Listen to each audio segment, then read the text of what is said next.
Ok, lợi dụng dân thời update thái lợi dụng cho từ đó delete cho tại môn lầnนี้nhưng return return return tiếp đó dạ return chứ có đã dương bài return các bạn vì của dân chấp nó không còn to lớn dân data visual ok chứ tại đi ok vậy ok cái tình ảnh ấy dùng bài return đấy các bạn ủa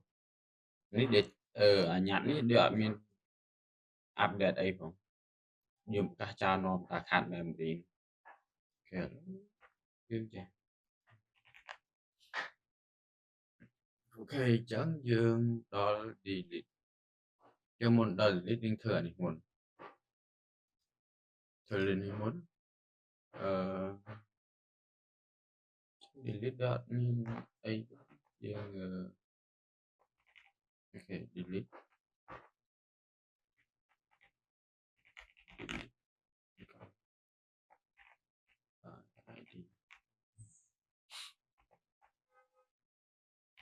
delete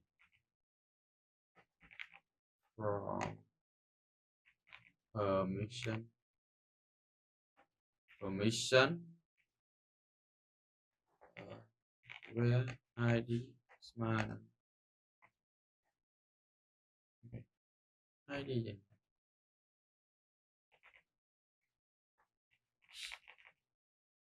nó nghe chấn về hỏi những thử thời cái tiền nhưng mà cho mẹ phẩm đó thử à cho mẹ phẩm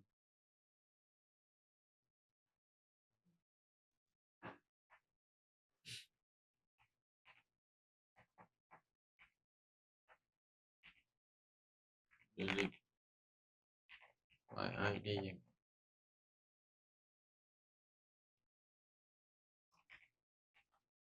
có nóng hỏi delete by cho nên vì được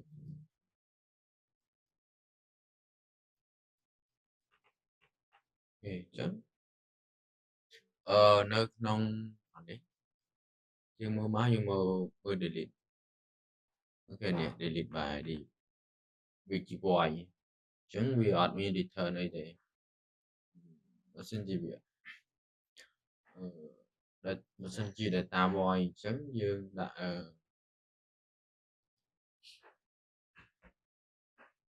dương ai thời trả biết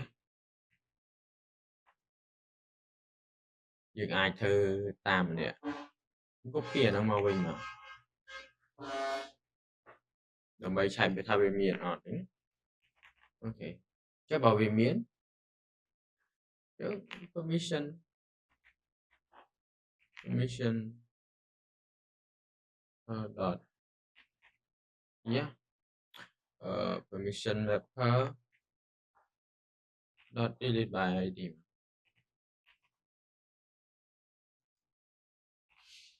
và nó hỏi chính như đo controller mình mình copy vậy mà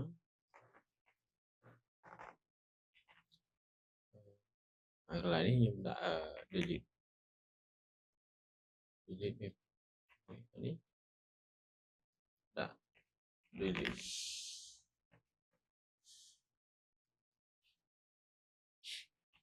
ok chứ là đi lục cháu chuyện thời ca ta mua vậy delete mà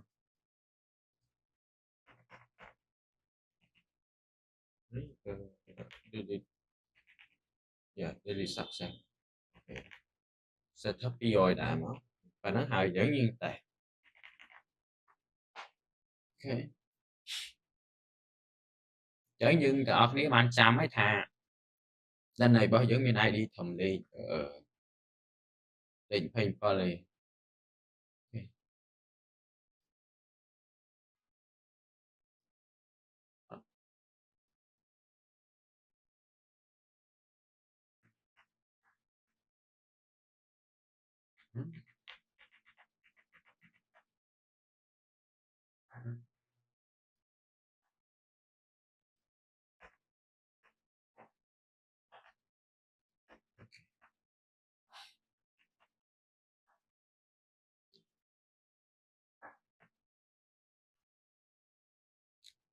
Call us. Cắt cụt. Ok, tránh nhân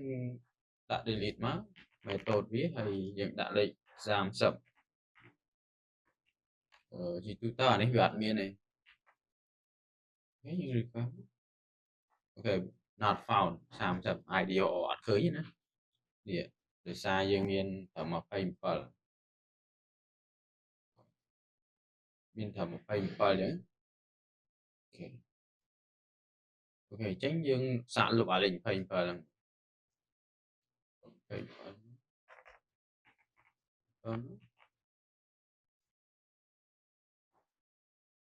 error những người error mà vì error ấy chụp error ấy là error này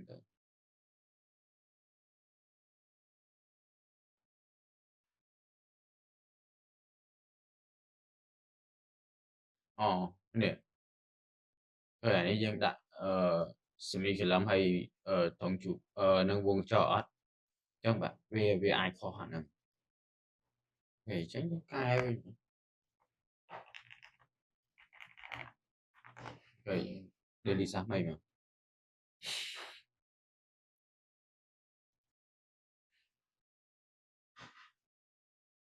ok chẳng dừng trôi để đi sạch mấy ok để đi sạch sẽ chính dừng từ mở mà thành bao nhiêu nó ok phải bắt lọc chào là cái nhá chẳng bị tôi dừng miền đặc phần